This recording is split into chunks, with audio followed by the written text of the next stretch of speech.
This is Heliox, where evidence meets empathy. Independent, moderated, timely, deep, gentle, clinical, global, and community conversations about things that matter. Breathe easy. We go deep and lightly surface the big ideas.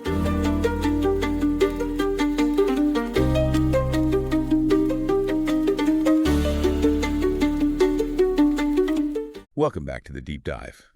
Today, we're plunging into a topic that's really hitting home for a lot of women, particularly, those past their childbearing years. It's this thing called female relationship fatigue, this kind of deep weariness with dating, really, that seems to have settled over so many. And it's leading them to just, opt out. Right. And our goal today, our mission for this deep dive, is to really unpack why. Why is this happening seemingly all across North America? Our sources, they give us a surprisingly clear picture, actually. Okay. We're looking at the core frustrations, the arguments women are making for choosing singlehood, and also the bigger picture, the societal, the historical stuff contributing to this disconnect. Yeah. And what's really interesting is how it all connects. I think you'll find some real aha moments as we, put the pieces together. Absolutely, because this isn't just like a casual choice, is it? What the sources show is that opting out, it's a really understandable reaction. It's widespread, and it stems from these very specific, deeply felt frustrations. Right. And crucially, there's an element here that doesn't get talked about much, but it seems vital. We're definitely going to get into that. Okay, let's unpack this. Let's do it. So maybe start with the landscape of frustration itself. I mean, you look at online communities, right? Especially for women dating over 50, say in Canada or the U.S. You see the same stories, the same issues popping up again and again. It's not isolated. No, not at all. The exasperation, it's almost tangible in these shared stories, and it's incredibly consistent. One of the biggest things we see is emotional unavailability. Okay. Stories about men who just seem unable to express feelings, or they shy away from the tough conversations, or, and this is a big one, they sort of expect the woman to manage their emotional world for them. Right, like being a default therapist. Pretty much. Yeah. One woman in our sources put it perfectly. She said, "It felt like I was constantly pulling teeth just to get him to talk about his day, let alone his feelings." Wow. Yeah, that paints a picture. And what about this idea of resisting growth? Does that come up? Oh, definitely. A perceived resistance to relationship growth. Women talk about partners seeming unwilling to, self-reflect or grow personally, or even just adapt to more modern equal dynamics in a relationship. So it feels stagnant. Like you're not evolving together. It's not about demanding someone change, but wanting someone who wants to grow with you. Which suggests that maybe traditional gender roles are still a pretty big factor here. Huge, absolutely. So many women run into men holding on to really outdated views, traditional gender roles, patriarchal expectations. Like what specifically? Well, it could be expecting to be taken care of financially or domestically, or wanting a partner who's frankly more subservient, or seeing women mainly for cooking and cleaning, or even just as a financial boost. There was one story about a man who seemed genuinely shocked his date had her own career and wasn't, looking for a provider. And that probably links to effort levels too, right? Right. I hear that one a lot, the low effort thing. It's pervasive. Low effort and entitlement. This feeling that women are expected to do most of the heavy lifting. The emotional labor, sure, but also the planning, the organizing, just the general effort of maintaining the connection. Yeah. We saw countless examples, like the woman who planned this whole amazing weekend trip down to the last detail. Her date shows up late and admits he hadn't even bothered to look up where they were going. Oof. That says a lot. It really does. It captures that low-effort complaint perfectly. And then there's the focus on superficial stuff, feeling objectified. Yes, that comes up frequently. Women feeling like men their age are often just looking for younger or, conventionally attractive partners rather than a real connection. But maybe the most critical piece, and the one that's often whispered, not shouted, is sexual dissatisfaction and neglect. Yeah, this includes things like a lack of male interest in or just basic understanding of female pleasure. Men may be prioritizing their own orgasm, not enough focus on foreplay or specifically clitoral stimulation. Just a general unwillingness sometimes to learn what their partner actually needs. So women feel unseen. Unseen, unheard, like an afterthought in the bedroom. It's profound. When you lay it all out like that, it really hits home. Yeah. The sheer number of women opting out, especially over 40, who say they're just not interested in dating anymore. it's not just a trend. No. It feels more like I don't know, a collective vote of no confidence. Yeah. It suggests that saying, I don't want the hassle, is often code for something much deeper. This profound mismatch, emotionally and sexually. Is that the aha moment here? I think that's a huge part of it, yes. Yeah. It truly is. And flowing directly from those frustrations we just talked about, women are giving some really powerful, really personal reasons for choosing to step back from dating altogether. Okay. For so many, it's just sheer emotional exhaustion. They'll literally say, I am tired of being an emotional caretaker. After decades of it, maybe. Often, yes. In previous relationships, maybe with family, parents, kids, they've done that role and they're just done. They're unwilling to sign up for it again. So it's less about what they don't want and more about actively choosing something different, what they do want. Exactly. You hear this refrain, I don't want to be someone's therapist or life coach. It's a huge turnoff, the idea of being expected to manage a man's emotional development. They want a partner. Yes, that's the core of it. A demand for reciprocity. They'll say, I want a partner, not another child.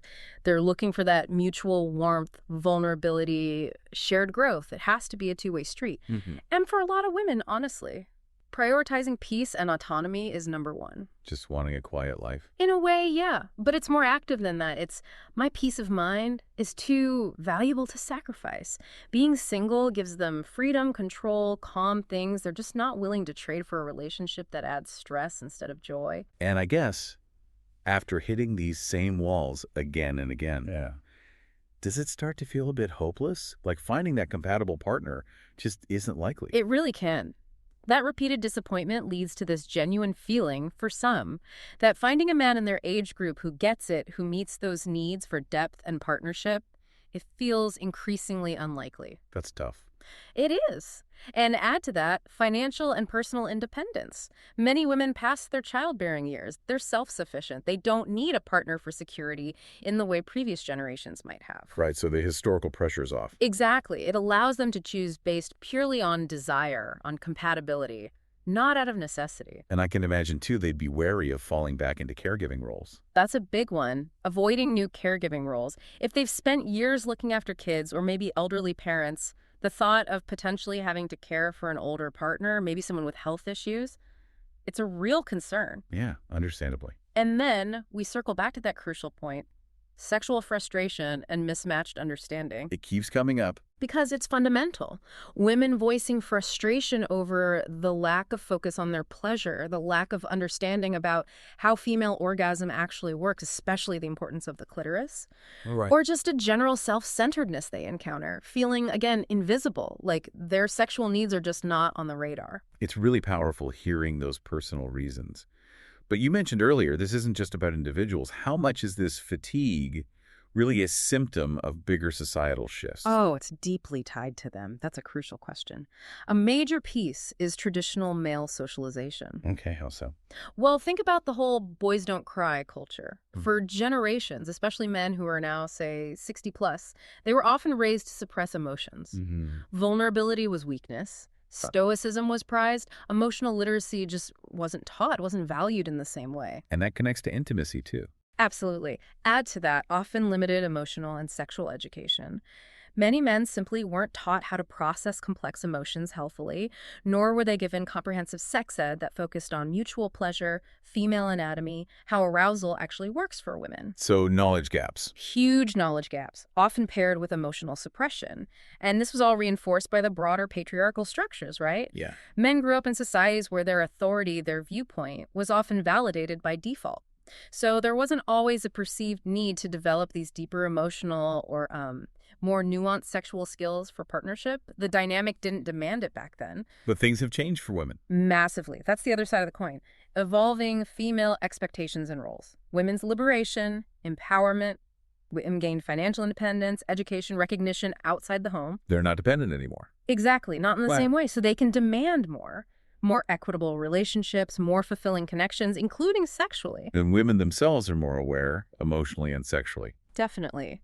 There's way more access now to therapy, self-help, just open conversations about emotional intelligence. Women are better equipped to understand and articulate their own needs. Okay. And similarly, there's been a huge increase in open discussion about female sexuality, the importance of the clitoris, different paths to orgasm. Women know more, expect more, and are less willing to just settle for unsatisfying experiences. So rejecting old models. Yes, a massive rejection of the good wife trope. That old idea that a woman should be endlessly supportive, put her needs last, and basically manage her partner's entire emotional and sexual well-being. Women are largely saying no more. And then there's just the practicalities of the dating pool itself. Right. That plays a big role too. First, demographic imbalance. Simple fact. Women tend to live longer than men. So for heterosexual women over 60, the pool of available men is just smaller. And within that pool, you often find differing priorities. Many women are looking for that deep emotional connection, real companionship, shared growth, mutual sexual pleasure. Whereas some men might be looking for... Well, sources suggest some men might be primarily seeking domestic support or social companionship, maybe physical intimacy that's still more focused on their own needs. That creates a real mismatch. Yeah. And finally, there's this what some call the pick-me mentality, meaning some older men may be used to those traditional dynamics where they didn't have to develop strong emotional or sexual skills to find partners, might still operate that way. They might not realize the game has changed.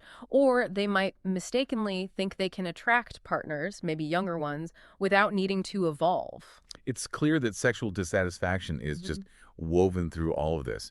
So let's dig into the science a bit. What does the research actually show about this orgasm gap women talk about? How does it back this up? Yeah, the research is pretty clear and honestly quite stark. Studies, published in respected places like the Journal of Sex and Marital Therapy, Archives of Sexual Behavior, they consistently find this orgasm gap. Okay. Basically, in heterosexual encounters, women report reaching orgasm far less frequently than men do. It's a documented phenomenon. And why is that, according to the research? It's often linked to a lack of sufficient clitoral stimulation.